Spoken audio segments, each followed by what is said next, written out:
and welcome. This is the Capitol Report with the VDA, and I'm here with our chief lobbyist, Tripp Perrin. Tripp, a lot going on at the General Assembly. We've got a whole new makeup at the General Assembly. About 50% of the General Assembly is there for the first time. We've got razor-thin margins in the House and the Senate, with the Democrats controlling both the House and the Senate. 2149 or 2119 in the Senate and 5149 in the House. And then we have a Republican governor. So things are going to be interesting down there, to say the least. I think I might say they will be a little bumpy. How about that? Yeah, to start with? sure. And they always are whenever there's a turnover in the legislature. But I think this time it's the largest turnover probably in history, certainly in modern history. Out of 140 legislators, 100 in the House and 40 in the Senate. There'll be at least 53 new ones. There have been 2 retirements since the elections, and the reason for that is there was a redistricting that was done by the Supreme Court. They didn't take into account incumbency, so they bunched a lot of legislators together. There were also a lot of just sort of natural retirements. So there is tremendous turnover. The leadership in 3 of the 4 caucuses anyway is very, very new. You've got incoming Speaker Don Scott from Portsmouth. He's only been in the House for 4 years. But has managed to get himself in a position to be Speaker. By the way, his wife is a dentist, and I believe she's going to be with us, and he's going to speak to us at Dental Days on the Hill. So that's exciting. And you've also got certainly a more progressive bend to the General Assembly. So you've got. Again, as you said, 2119 in the Senate, which was a little more conservative, even under Democratic leadership prior. It's going to be pretty progressive this time, and so will the House. As you mentioned and noted, the governor, of course, is a Republican, pretty high-profile Republican, and certainly positions himself as a conservative Republican. So it'll be interesting to sort of see how things happen. But I think I'm always an optimist, and think in the end, people do want to get stuff done here in Virginia, unlike certainly up north in Washington D.C. They want to get in here, get it done, get the budget done. And get out of here on time, hopefully on March the 9th. Exactly. A lot of checks and balances in Virginia that are not there in Congress and in Washington, D.C., balanced budget requirements, can't leave town before the work's done, all of those things. But the governor also just carries more power in Virginia probably than just about anywhere else, right? I mean, his veto power and line-by-line item and all that he can do, there's going to be some negotiating that's going to have to happen, and it might be a longer process for that sausage making, as they say it, than normal. But I think most people like a split government to some degree. Divided government, as I tell folks, divided government is your friend, right? And it's supposed to be difficult intentionally to get a bill passed, and it's going to be difficult if you've got anything of any significance. It's going to be difficult to get it passed. But again, I think you've got a very ambitious governor who wants to compromise, and I know we'll talk about the budget here in a minute, but certainly that was apparent in his unveiling on Wednesday. Yeah, you nice segue into something difficult to get done, which is the budget. Every 2 years, we have a biennial budget, and it's always a struggle. So we've got the governor came out with his budget Wednesday, and has laid out his priorities and what he's hopeful for in there. There were some things specifically of interest to the Dental Association that were also included in there.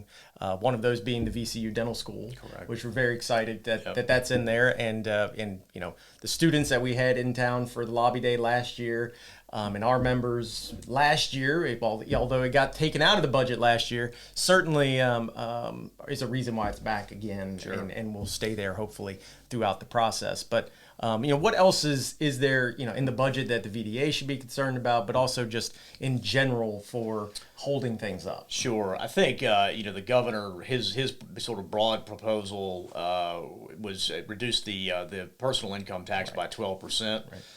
Which obviously can be favorable. The Democrats will probably argue that that's just all that's doing is helping the rich. But he also, in a spot, may increase the sales tax and actually add some different items to that would be taxed, some online things and things that you download that aren't currently subjected to the tax, they might be subjected to the And tax. removal of the car tax? And removal of the car tax, although that's not expressly in his Right. budget on terms of how to do it. But it have to be accounted for. But it's going to have to be accounted for, Yeah. so that's going to be a big fight. The Democrats argue that's actually not a bad tax. That's if you buy an expensive car, you got to pay a lot, and if you don't, you don't. But so sort of broadly, he had a little bit for everybody in there. There's a lot for mental health. There's a lot for K-12. I think even the Speaker Scott, the incoming Speaker Scott designee, he even came out and said, "My goodness, it's halftime for the governor," and he came out of the locker room at halftime as a Democrat. So a lot of bantering back and forth, but from a VDA perspective, certainly a very successful budget. We maintained the Medicaid dental benefit at the current funding level. Of course, we got 30% couple years ago, and so we kept that in there. Not everybody did. There were lots of cuts that he made to certain programs, but we kept the mom project money in there. Had some concern about that at some point during the process, but think we got to the right spot there. And of course, as you mentioned, the dental school, certainly a big priority for VCU, but also certainly for the Dental Association. The advocacy from the staff here particularly, I think, really helped push that across the finish line. So, and what that is that's planning money for them to go out and start it and plan it, and then ultimately they're going to have to bond that project. I think as it stands right now, it's about a $400 million project, which, as I understand it, is the largest capital build in the Commonwealth's history. So, but it was very positive that they No one ever said the dental school was cheap. Nobody ever said the dental school was cheap. Or dental practice or anything like that. So and I think we have, and I think the dental school has too. I mean, I think has made a very good case, and I will say this about Senator Todd Pillion. For those that don't know, he is a dentist from Abingdon. He's a pediatric dentist from Abingdon. Has been in the House and then has been in the Senate, and will be a key player in the Senate. Does a great job getting along with both sides. He was a huge advocate for this, and you can't say enough how much he participated and was helpful. Yeah, absolutely. Getting the governor to do the right thing. The impact it has on Virginia. I mean, we have one dental school in the Commonwealth. We need to obviously make sure we, one, keep it, and B, make it the best we possibly can. But it's also they're one of the number one deliverers of Medicaid, dental Medicaid. So it's very important. So that's fantastic. All good news. So that it's kind of quiet. It sounds like at the General Assembly, and we haven't even gotten to the issues that the actual VDA are legislative priorities for this upcoming session. We've got a litany of things. We won't talk about them all today. I really do want to just touch base on. We have taken on a big project for the past 12 to 15 months that the association has done countless hours and work, and with the lobbying team, legal team, the team here, and of course with our leadership to look at what happened in Massachusetts, where the state through a referendum passed a dental loss ratio. We've across the country through the ADA and others, everybody's looking at how can that be implemented in each and every state. We went through that process, asked those questions, went to the Bureau of Insurance. I mean, I'm sure Tripp is so tired of hearing DLR, doesn't know what to do with himself. But long process has come to an amazing transparency bill that basically requires that dental insurance show their loss ratio, their actual loss ratio, not projected or an anticipatory or anything like that, but an actual loss ratio. And then it requires the Bureau of Insurance to post it on their website.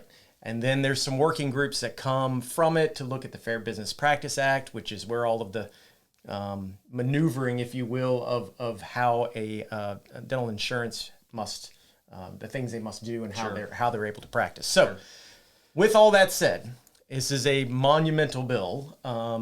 What do we need to make sure our members know?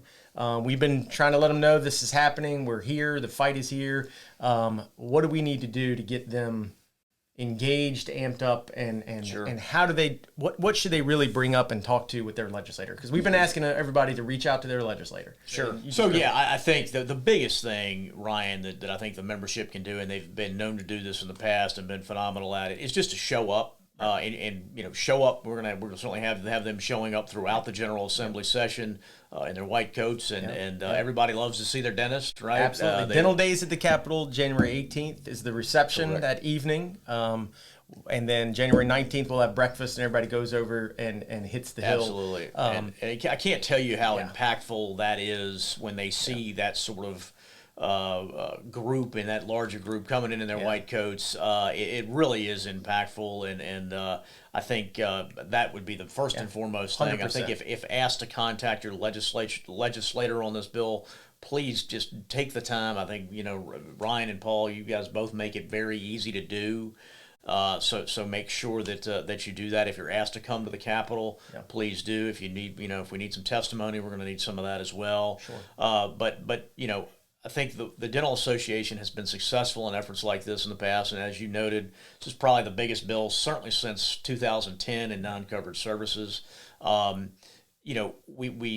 pick and choose our spots well. I think we've done that here. We've gotten to the right spot in terms of what the bill does. And so, now we've got to show the General Assembly we really care about this thing. And as I noted, the margins are thin. There's going to be a lot of bickering and infighting, and what we've got to make sure is our bill doesn't become part of that. Correct. And the way to do that is to show up and contact your local legislator when asked to do. A lot of blank slates at the General Assembly. That's both good and bad, right? There's challenges to that because they're just not familiar with terms that maybe someone who had been down there for a very long time I think I mentioned this to you before. Over 700 years of institutional knowledge has been lost through retirements, and people love to have new legislators and love to sometimes say, well, we need term limits. I would argue we don't, but nevertheless, when you lose that, it really does mean something, and things are going to take longer, and everybody needs to be explained something that they probably didn't maybe need to be explained before. The good news, I think, from our standpoint and what this particular bill does, transparency has been a big buzzword down in legislatures really across the country. When it comes to medical and dental things. And so people do understand that. They want to know what they're getting. Sure. They want to know how much care they're getting and where do their dollars go. And I think this bill certainly is a very good step in that direction to make sure that, and it's been very much a team effort. Absolutely. Scott Johnson, Ben Trainum, over at Hancock Daniels legal counsel has done a phenomenal job. And Laura Givens does an awesome job in getting all this organized and put together. I mean, no doubt. This piece of legislation, again, and this is how we've talked. It's the starting point, right? We need to know some of this information that we know from transparency and some sunlight will allow us to say or find things that we maybe hear are happening, but we don't necessarily know. And at the end of the day, you got to have proof, right? You got to be able to have the numbers, the data. And so this is, I don't want anybody to think this is it. This is all we're going to do. We're rolling up shop and we're done. No, this is first step. It's going to take years after this for us to get the data, find out, understand trends and those type of things. But it is a disruptor of a piece of legislation, right? It is something that really will change the way we talk and understand and see things differently, which is phenomenal. And again, January 18th, evening of January 18th, we'll have our legislative reception at the Richmond Omni, followed by we'll stay the night and enjoy the free open bar and free hors d'oeuvres and food. We usually get somewhere around 40 to 50 legislators come to our reception that evening.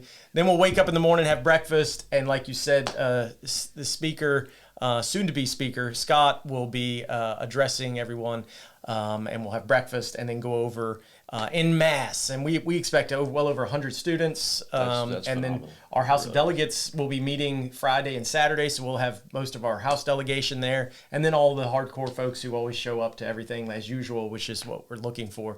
So, we stormed the halls last year, and I think I must have heard from 25 different legislators just saying, oh my gosh, how many of y'all were there? Because everybody was just storming the halls. And we got new digs this year down at the General Assembly. That's a great point. We have a brand new building, $300 million building that you and I and everybody listening to this podcast paid for. But it was needed. And I will tell you, they really, we got into it probably about 2 months ago for the first time. Just have done a phenomenal job. It's something you can be proud of. And we have the the oldest capital here in the Commonwealth in the United States. And this just is a great compliment to that, and I think everybody will be very pleased when they come down. Those that have been down before to know the sort of dregs that we have been in previously. It's going to be very nice. It's very open, very airy, has a lot of sunlight in it, plenty of seating. Another reason for people to come see the brand new building. It is gorgeous, and it is set up for much better for large groups like us who will be coming in, and the ability to take meetings and everything like that. Absolutely. So, well, Tripp, thank you very much for your time. We will be touching base with Tripp or Missy or Chuck or somebody from his team over the course of the General Assembly, just giving you updates. Touch in. You might have to just call in, and we'll patch you in through the phone. But either way, we're gonna try to stay and update our membership through these updates coming to you throughout January and February. So, Tripp, thank you, buddy. Hey, looking forward to it. Absolutely. Thank you, Ryan. Thank y'all.